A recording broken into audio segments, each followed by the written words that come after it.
గూడు చెదిరిపోయింది, గోడు మిగిలిపోయిందని చెప్పేసి మేడ్చల్ మల్కాజిగిరి జిల్లా గాజుల రామారం బస్తీలో హైడ్రా కూల్చివేతల ఒక్కరోజు తర్వాతి దృశ్యం ఇది.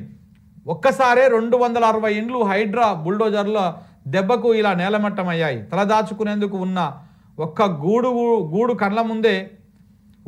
గూడు కండ్ల ముందే సర్కారు కర్కశంగా కూల్చివేస్తే ఎవరిని నిందించాలో ఎవరిని నిలదీయాలో తెలియని పరిస్థితి ఆ పేదలది.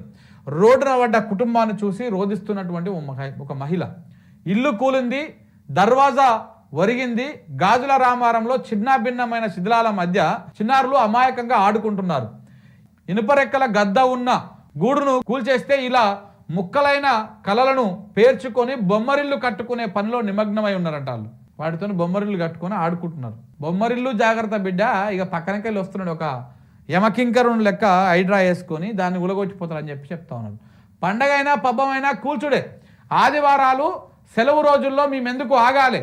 గాజుల రామారంలో 260 నిర్మాణాలు కూల్చడం, మరో 640 ఇండ్లు కూలుస్తాం. అక్కడ పేదలు ఎవరూ లేరు, రౌడీ షీటర్లవే తొలగించడం. మేము కష్టపడుతున్నాం, మిగతా శాఖలు కూడా పనిచేయాలి. తుది నోటిఫికేషన్ వచ్చాకే సల్కం చెరువులో కూల్చివేతలు.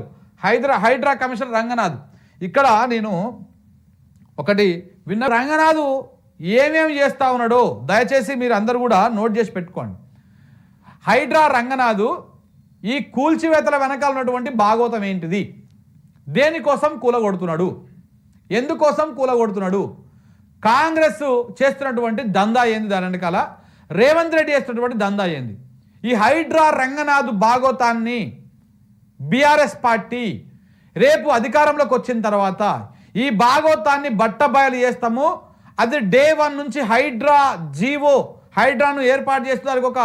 ఒక సపరేట్గా ఇస్తూ జీవో ఇచ్చిన కాంచెల్లి అది చేసేటువంటి ప్రతి ఆపరేషన్ మీద మీరు విచారణ చేసే దమ్ము ఈ బీఆర్ఎస్ పార్టీకి ఉందా? రేపు అధికారంలోకి వచ్చినాక చేసి ఈ రంగనాథ్ ఎన్నెన్ని పేదల గిన్నెను గొడ్చెలను కూలగొట్టిండో ఈ రంగనాథుని తీసుకుపోయి బొక్కలో వేసేటువంటి దమ్ము వచ్చే ప్రభుత్వానికి ఉన్నదా? ఇది ఓపెన్ ఛాలెంజ్గా తీసుకోవాలి. ఇవాళ హైడ్రా బాధితులు రాగానే మీ వెనకాలని మేము ఉంటామని చెప్పుడు కాదు. ఇది ఒకటే కాదు, రేపు మీరు అధికారంలోకి వస్తే బీఆర్ఎస్ కానీ బీజేపీ కానీ ఈ రెండు పార్టీలకు చెప్తా ఉంది. ప్రతిపక్షంలో వాళ్ళే ఉన్నారు కాబట్టి ఇప్పుడు రేపు మీరు అధికారంలోకి వస్తే ఇలా పేదల ఇల్లును కూలగొడుతున్నటువంటి రంగనాథుని రేపు బొక్కలో వేస్తాము, చిప్పకూడదన పెడతాము అనేటువంటి మాట చెప్పే దమ్ము ఈ పార్టీలకు ఉండాలి కూడా. మీరు చెప్పండి, ఎక్కడెక్కడైతే అక్రమంగా కూలగొట్టే కార్యక్రమాలు చేస్తూ ఉన్నాడో ఆ కూలగొట్టే కార్యక్రమాలకు బాధ్యుడు రంగనాథే. హైకోర్టు చీవాట్లు పెట్టిందండి ఈయనకి. ఏం రంగనాథు, నువ్వు తెల్లారక ముందుగా నీకు టిఫిన్ చేసుడు ఇల్లు కూలగొట్టుడే, మధ్యాహ్నం లంచ్ చేసుడు ఇల్లు కూలగొట్టుడే, నైట్ డిన్నర్ చేసుడు కూడా ఇల్లు కూలగొట్టుడేనా అంటే కిమ్మన కూడా నోరు మూసుకొని కూర్చున్నాడు. అదే హైకోర్టు జడ్జి లక్ష్మణ్ గౌడ్ గారు ఆయన ప్రశ్నిస్తూ ఉంటే నోరు తెరవకుండా కూర్చున్నాడు. అదే కాన్ఫరెన్స్ వీడియో కాల్లో. రేపు ప్రభుత్వం మారి బీఆర్ఎస్ పార్టీ లేకపోతే బీజేపీ పార్టీ అధికారంలోకి వస్తే ఈ రంగనాథుని ఈ పేదల ఇండ్లు ఊలగొట్టినందుకు, వేలాది మంది పేదలకు గూడు లేకుండా చేసినందుకు, వాళ్ళని ఆగం చేసినందుకు నన్ను బొక్కలో వేసే దమ్ము ఈ పార్టీలకు ఉన్నదా? వేయాలి. ఎందుకంటే ఈ రంగనాథ్ గారికి పెద్ద పెద్ద బిల్డింగులు కనపడవు, పెద్ద బడా కాంట్రాక్టర్లు కనపడరు. గాడనే నార్సింగి నాలాని మొత్తం మూసేసి అక్కడ పెద్ద కాంట్రాక్ట్ కడతా ఉన్నారు, పెద్ద బిల్డింగులు భవనాలు కడతా ఉన్నారు. అవిటి దగ్గరకు పోయేటువంటి దమ్ము ధైర్యం రంగనాథ్కి లేదు, హైడ్రాకు లేదు, అటువైపు ఓలేరు. ఎందుకంటే దాని నుంచి కావాల్సిన ముడుపులు ఇలా బాసులకు వచ్చి ఉంటాయి, లేకపోతే ఈయనకు కూడా వచ్చి ఉంటాయి, అందుకే పోతలేరు కావచ్చు. మరి ఎందుకు హైడ్రా అందరికి ఒక తిరిగి పనిచేయాలి కదా? పేదోడికి, పెద్దోడికి, బలిసినోడికి, బలవనోడికి, అధికారంలో ఉన్నోడికి, లేనోడికి, ముఖ్యమంత్రి అన్నకి అందరికి ఒక తిరిగినే ఉండాలి కదా. ఈయనకేమో మిగతా వాళ్ళ కోర్టు నోటీసులు ఏమో ఎవరు పనిచేయవు. అదే ఏదైతే ఉన్నదో మన రేవంత్ రెడ్డి గారి అన్నగారు తిరుపతి రెడ్డి గారి ఇల్లుకు మాత్రం కోర్టు నోటీసు పనిచేస్తుంది ఈయనకి, అటువైపు కూడా ఓడు. కాబట్టి ఇవన్నీ ఒకరి పట్ల ఒక రకంగా వ్యవహరిస్తున్నటువంటి ఈ హైడ్రా కమిషనర్ రంగనాథ్ని రేపు బీఆర్ఎస్ పార్టీ అధికారంలోకి వస్తే తీసుకుపోయి చెంచల్గూడ జైల్లో చిప్పకూడదున పెట్టే దమ్ము ఈ పార్టీకి ఉందా? ఇది హైడ్రా బాధితులు అడుగుతున్నటువంటి ప్రశ్న.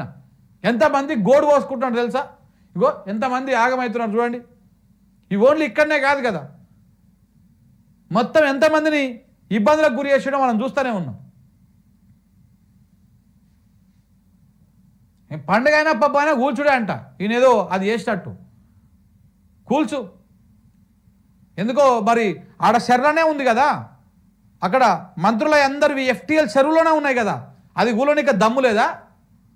అది కూల్చకుండా ఆపినందుకు ఈయన మీద చర్యలు తీసుకోవద్దా? ఎంతమంది ఇండ్లు ఇలా ఎమ్మెల్యేలుగా ఉన్నటువంటి వాళ్ళు వాళ్ళ బంధువులవి ఎంతమంది ఇండ్లు బఫర్ జోన్లో ఉన్నాయి? స్వయంగా ఈయన ఇల్లే FTLలో బఫర్ జోన్లో ఉందని చెప్పేసి బక్కా జెర్సన్ గారు ఆధారాలతో బయట పెడితే ఎందుకు నీ సొంత ఇంటిని కూల్చుకోలేదు? నీ ఇంటికి కూర్చుకోలేక నీకు దమ్ము లేదు, కానీ పేదల ఇళ్ళను మాత్రం కూలగొడతావు. ఆడేదో గుడిసె వేసుకొని బతికితే వానిళ్ళు మాత్రం కూడగొడతావు.